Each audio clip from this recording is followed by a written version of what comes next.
Assalamu alaikum, my dear students. How are you? I hope you all will be in best of your health and you will be ready to have the knowledge of the next and second last phylum, and that is the mollusks. What are mollusks? Why they are called so, and what are their other attributes? To learn all this stuff, let's move to the whiteboard. Yes, my dear zoologists, you know very well we have started phylum mollusca. और जाहिर है हस्बयात हम लोगों ने वो तमाम parameters जो हमने स्टडी करने हैं हमने ऑलरेडी बोर्ड पे प्लेस कर दी हैं सो दैट कि उसमें से कोई भी चीज आप लोगों से ना रह जाए या मिस ना हो जाए। सो चैप्टर नंबर 10 लेक्चर नंबर 13 है और हम स्टडी कर रहे हैं फाइलम मोलस्का। पहला क्वेश्चन में लिखा हुआ है, टर्म लिखी हुई है कॉइन्ड बाय, यानी कि ये जो टर्म थी मोलस्का ये सबसे पहले किसने इस्तेमाल की? तो आंसर इज कि there was a scientist, his name was Johnston. तो इसने सबसे पहले इस टर्म को कॉइन किया था, that is called the mollusk. Now a question arises in our mind कि what is basically the meaning of mollusk? तो answer is soft body. तो whenever we use the term what mollusca, तो इसका मतलब होता है soft body. अब हम अपनी ज़ूओलॉजी में सॉफ्ट बॉडी के लिए टर्म और यूज करते हैं विसरा, यानी कि ये ऐसे ऑर्गेनिजम्स हैं कि जिनकी बॉडी कैसी होती है? बहुत ही सॉफ्ट, राइट। जो लोग मरीन फूड खाते हैं उन्हें इस बात का अंदाजा होगा कि ये वाकई बहुत ज्यादा सॉफ्ट ऑर्गेनिजम्स होते हैं। लेकिन नेचर ने इनको एक और फीचर भी दिया एज डायग्नोस्टिक कैरेक्टर। वो क्या था कि इन पर्टिकुलर सॉफ्ट बॉडीड ऑर्गेनिज्म को प्रोटेक्शन के लिए एक स्केलेटन भी दिया गया। तो इस लिहाज से आप दो डायग्नोस्टिक फीचर यहां पे लिख सकते हो कि number 1 is soft body and other one is skeleton, and that particular skeleton is nothing other than shell. तो आप लोग इन्हें शेल्ड ऑर्गेनिज्म भी कह सकते हो, right. Now what is the taxonomy? आपकी बुक के पैटर्न को फॉलो कर रहा हूं। तो taxonomy के पॉइंट ऑफ व्यू से my dear students, these organisms have got what? Tremendous diversity and there are approximately 50,000 species. तो ये आप लोगों ने फिगर अपने माइंड में जरूर रखनी है to attempt questions in Lahore board. 50,000 species. अब क्या इतनी ज्यादा स्पीशीज किसी और फाइलम में है? तो आंसर इज यस। जो हमने प्रीवियस पढ़ा था that is a phylum Arthropoda, और after phylum Arthropoda it is the second largest group.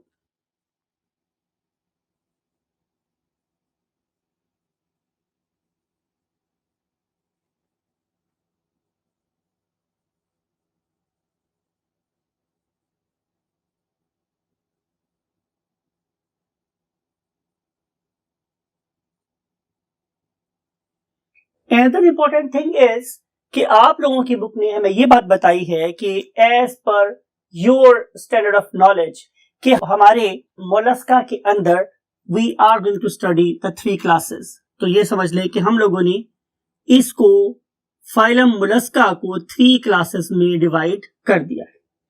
So this is a very brief history about the taxonomy of this very phylum that is called as Mollusca. Now we want to see the evolutionary status. आपको पता है कि normally मैं ये सारे के सारे attributes में आप लोगों के साथ हर एक फाइलम के डिस्कस किए हैं सो दैट कि आपके माइंड में एक एवोल्यूशनरी पिक्चर बनती रहे। तो आप लोगों को याद है कि जो ही हम लोग कहां से इवॉल्व हुए थे? किसी को याद है आप में से? यस, प्रोटोक्टिस्टा से। तो प्रोटोक्टिस्टा वर यूनिसेलुलर यूकैरियोट्स, लेकिन जो ही हम उससे आगे आए तो हम लोगों ने जिस चीज की बुनियाद रखी दैट वाज मल्टीसेलुलरिटी। तो उस पहले ही स्टेप के बाद जितने भी फाइला है मेरे पास means Porifera, Coelenterata, Platyhelminthes, Nematoda, Annelida, Arthropoda, Mollusca and all others, they are basically what? True multicellular. So these are true multicellular or multicellular, whatever you want to pronounce, लिख सकते हो। As far as the zoa is concerned, so they are not parazoans. They have got the what? Tissues. So tissues are present in their bodies. So we would love to see them at what? Eumeta zones. Eumeta zones. Right. And what is their symmetry? It is very important. आप लोगों को याद है, आप लोग देख रहे हो कि मैंने यहाँ पे टी का वर्ड लिखा हुआ है. इस टी से क्या मुराद है? ये मैंने अपनी मेमोरी के लिए लिखा. जाहिर है ये बात मैंने आप लोगों को भी कैटेगोरिकली बतानी थी, इसलिए मैंने ये वर्ड यहाँ पे लिखा हुआ है. सिमेट्री स्टूडेंट्स ये है कि they are basically bilateral in symmetry. Bilateral. आपको ये वाली बात भी याद है कि हम लोगों ने फाइलम प्लेटिलमंथिस से ऑनवर्ड, इंक्लूडिंग फाइलम प्लेटिलमंथिस, जो ग्रेड बनाया था दैट वाज बेसिकली ग्रेड बाइलेटरिया. तो जितने भी ऑर्गेनिज्म फाइलम प्लेटी से ऑनवर्ड है, यहां तक कह सकते हैं इंसान भी, वो सारे के सारे बाइलेटरल सिमेट्री रखते हैं. So they are not out of that particular group. They are also what? Bilateral symmetrical. Plus it is important to note कि हमारे पास सेफलोपॉड्स एक ऐसा ग्रुप है कि जिन्होंने during the course of development इस टी के प्रोसेस को ऑपरेट किया.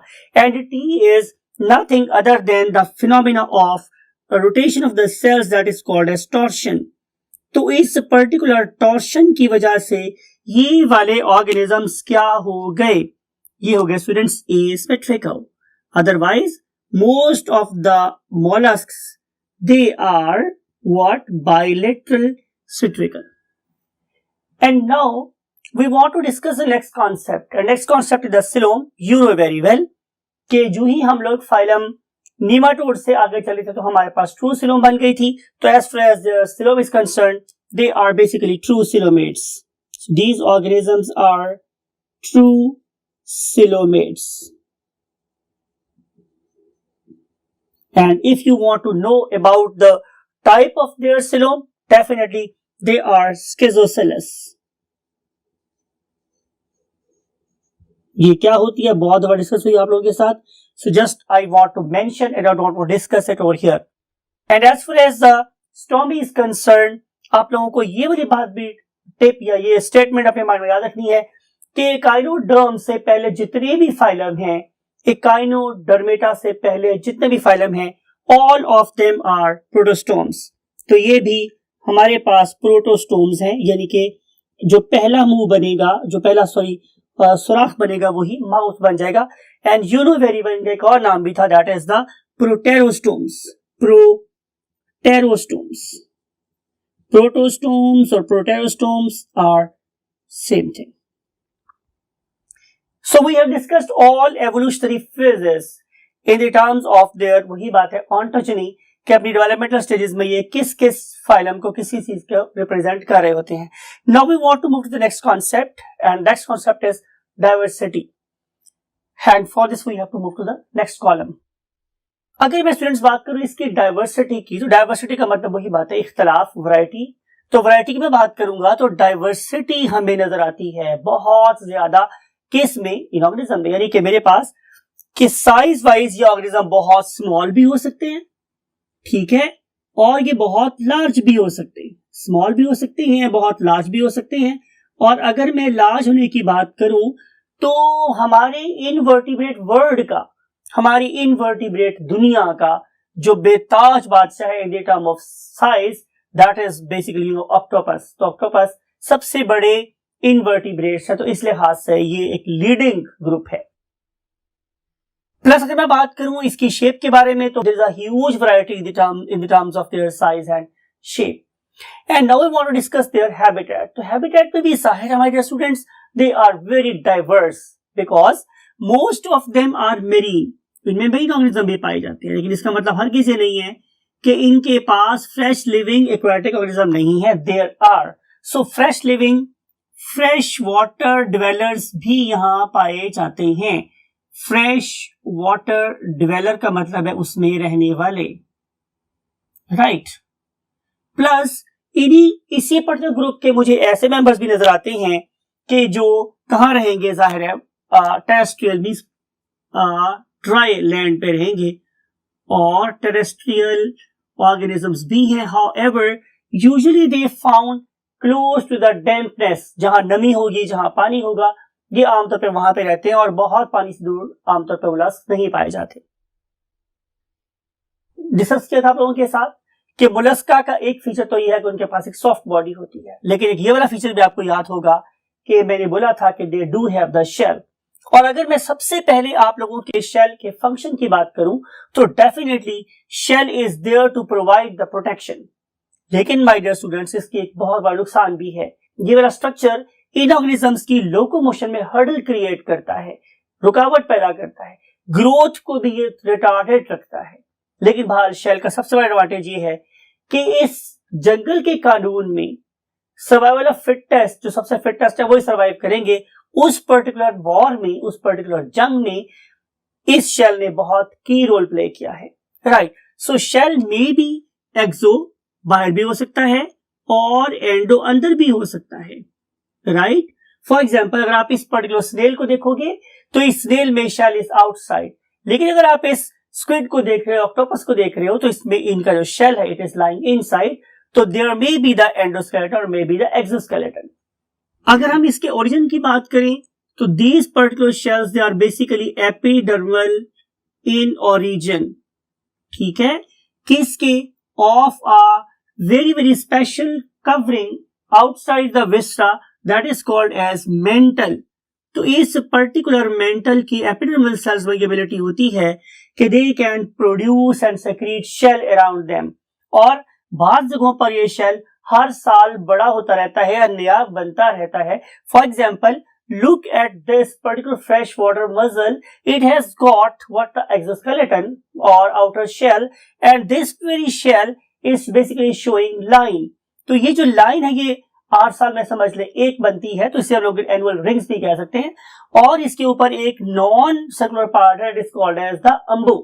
राइट, तो ये है हमारे पास कुछ फीचर्स किसके? मेंटल के। इस पर्टिकुलर मेंटल के अंदर की जो लेयर है that is normally very very you can say shiny, और उसके नीचे रिले करती है मेंटल, और मेंटल के अंदर सेव होते हैं इसके सॉफ्ट बॉडी पार्ट जिन्हें हम नाम कह देते हैं viscera. Now we want to move to the next attribute of this particular phylum and that is called as general body plan. आप लोगों को देखेंगे तो इस ऑर्गेनिज्म को हम 3 बेसिक रीजन्स में डिवाइड कर सकते हैं। One of them is called as anterior, and usually the anterior part it is usually occupied by the head, although it is not true but it is true for most of the organism. For example, where it is not true, definitely it becomes a freshwater mussel, but it is true for octopus and squids, right? So anterior portion that is used for the you can say in anterior direction, in forward direction it is usually head. Then if you look at the dorsal side, so it is usually occupied by the shell. It is usually occupied by the shell. Look at this particular snail. So snail's dorsal side, आपको पता है dorsal क्या होती है? ऊपर वाली। तो जो इसका ऊपर वाला side है, it is occupied by the shell. आगे वाली side देखें, it is very much occupied by the head, and head is provided with the you can say eye spots and tentacles that is used to have information from the surroundings. Now look at its ventral side. जो नीचे वाली side है, तो it is usually occupied by a muscular foot. और आपको पता है कि जब भी हम लोग फुट की बात करेंगे, और वो भी जाहिर है that can contract and relax, तो इसके पीछे हमें एक ही लॉजिक समझ आती है कि it will be helping in locomotion. तो डेफिनेटली यही बात यहाँ पर है कि this particular muscular foot it is helping in locomotion. Even अगर आप लोग इस पर्टिकुलर फ्रेश वाटर मसल को देखें तो इस वाले केस में भी यही बात है कि इसके साइड पे या इसकी वेंट्रल साइड पे हमारे पास एक क्या प्रेजेंट है? Muscular foot. और अगर आप इस वीडियो को देखें तो आपको नजर आता है कि whenever this particular freshwater mussel want to move, it opens up its 2 valves and then protrude out, बाहर निकालता है अपना ये muscular foot and then carry out an imbalanced, गैर मुतवाजन, हम मेडिकल साइंस में बोलते हैं undulating movement. And same is true with what? Snail. Why they are doing so? Because आपको याद होगा हमने एक फिनोमेना पढ़ा था अभी इसी बोर्ड पे, टॉर्शन। तो टॉर्शन में इनकी डेवलपमेंट क्या हो गई? एसिमेट्रिकल, और एसिमेट्रिकल होने की वजह से फुट एक साइड पे बना और दूसरी साइड पे नहीं बना। That's why this organism can only carry out undulating movements, that is imbalanced movement. If you look at their digestive system, तो इनका digestive system कैसा है students? Tube-like. Yes, it is how it is tube-like. और जाहिर है जब मैं बात करूंगा tube-like की तो it has got a mouth, it has got an anus, सभी tube-like है. और इसका जो mouth और anus है, it is not lying outside. I'm talking about particularly freshwater mussel. Its mouth and anus both are lying inside the shell because the shell is protecting the soft body part. इसका mouth anterior side पे होगा और सारे anus उसकी posterior side पे होगी. Further detail जाने की जरूरत हमारे पास नहीं है बिकॉज आपकी बुक में मेंशन भी नहीं है, वरना इसको डिस्कस किया जा सकता था यहाँ पे. So it starts with the mouth and terminates at anus and definitely it is provided with the digestive glands. लेकिन इंपॉर्टेंट बात मेरे पास ये है कि इनमें से जो फ्रेश वाटर मसल्स है particularly they are filter feeders, और इस पर्टिकुलर फिल्ट्रेशन के लिए मेरे पास बकल सेराई प्रेजेंट हैं जो कि फूड को फिल्टर करने के बाद सिर्फ और सिर्फ फूड के पार्टिकल्स को ही डाइजेस्टिव ट्रैक्ट में एंटर करवाते हैं, and nothing other that is mentioned in your book, right? And then what is the respiratory system? Respiratory system is again very advanced, and usually it is you can say assisted by nothing other than gills. तो इनके जो marine और aquatic animals हैं उनके पास definitely gills present हैं, और अगर आप इन पर्टिकुलर गिल्स को देखें तो they are basically lying in mantle cavity. ठीक है, तो ये आमतौर पे पैलियल कैविटी या मेंटल कैविटी के अंदर लाई करते हैं outside the viscera, and they are provided with fresh water from the surroundings. Definitely fresh water is taken in by you can say inhalant siphon and taken out by exhalant siphon, right?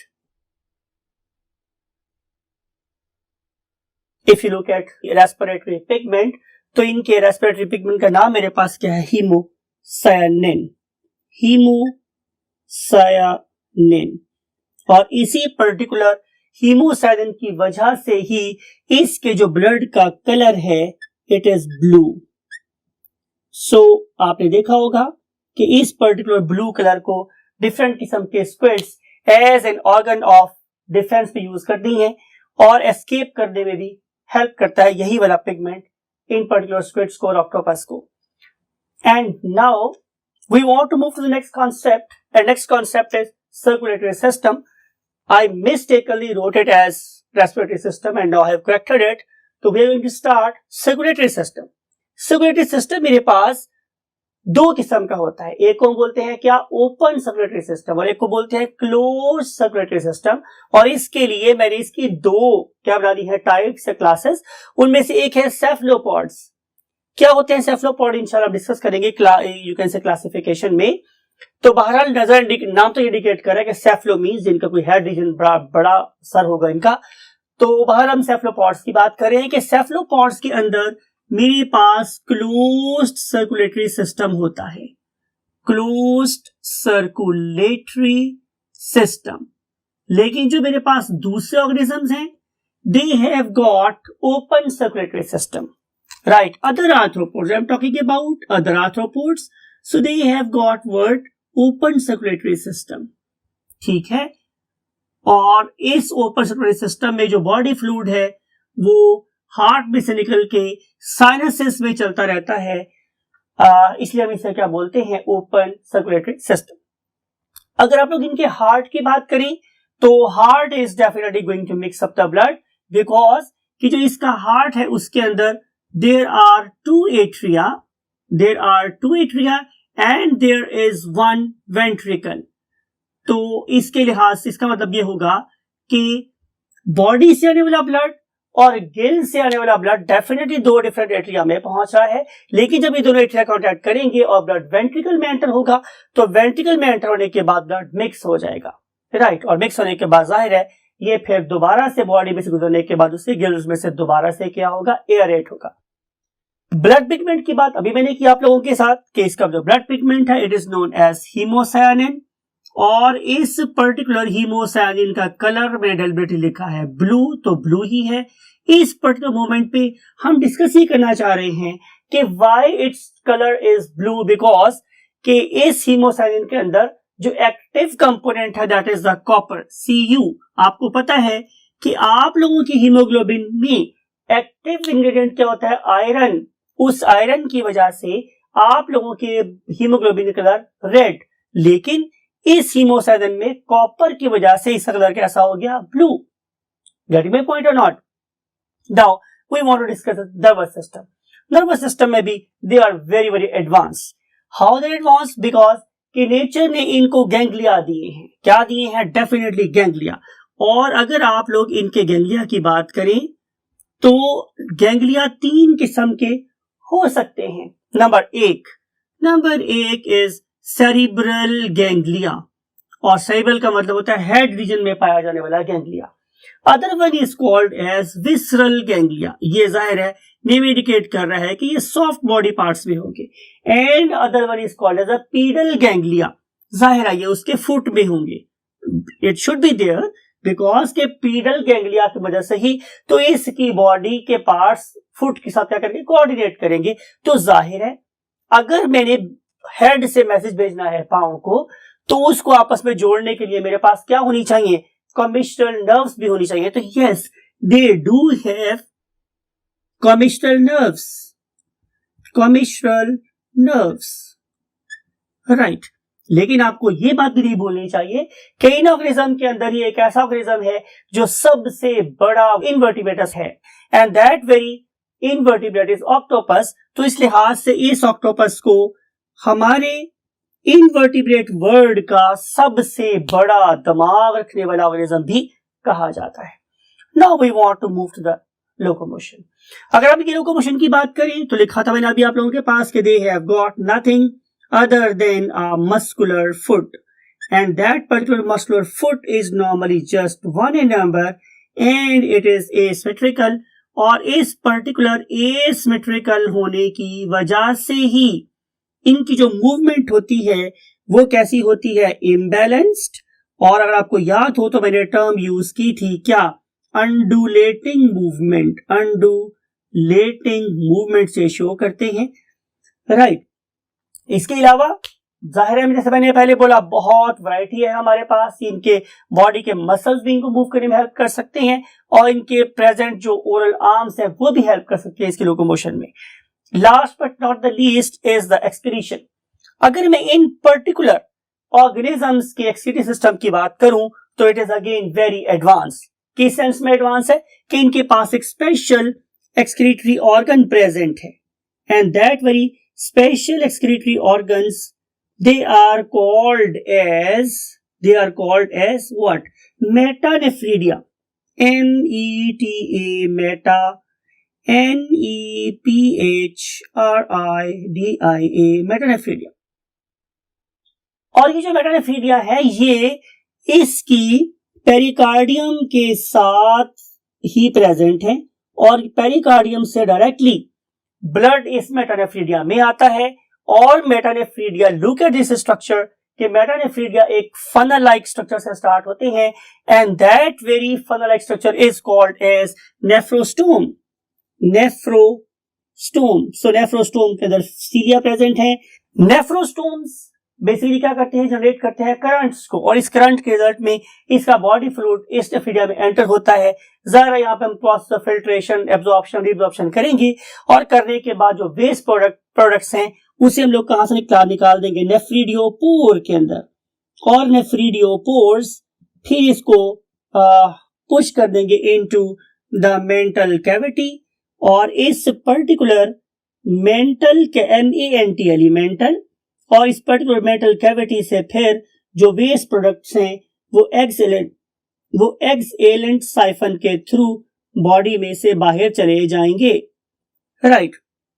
In particular organisms की हमारे पास अभी reproduction रहती है, कुछ interesting features रहती हैं, इनकी economic importance रहती है। ये सारी बातें आप लोगों से हम करेंगे इंशाल्लाह कल लेक्चर नंबर 14 के अंदर, और होप कि आपने इन सारी की सारी बातों को डेफिनेटली माइंड में जगा दी होगी, और आप इन सारी बातों को डेफिनेटली यूज करेंगे to score those very precious marks that may enable you to join medical college. इसी दुआ के साथ कि आपको आपकी मंजिल जरूर मिले और आप अपने वालिदैन के लिए बड़े फख्र का सबब हो। I want to say you good bye, अल्लाह हाफिज।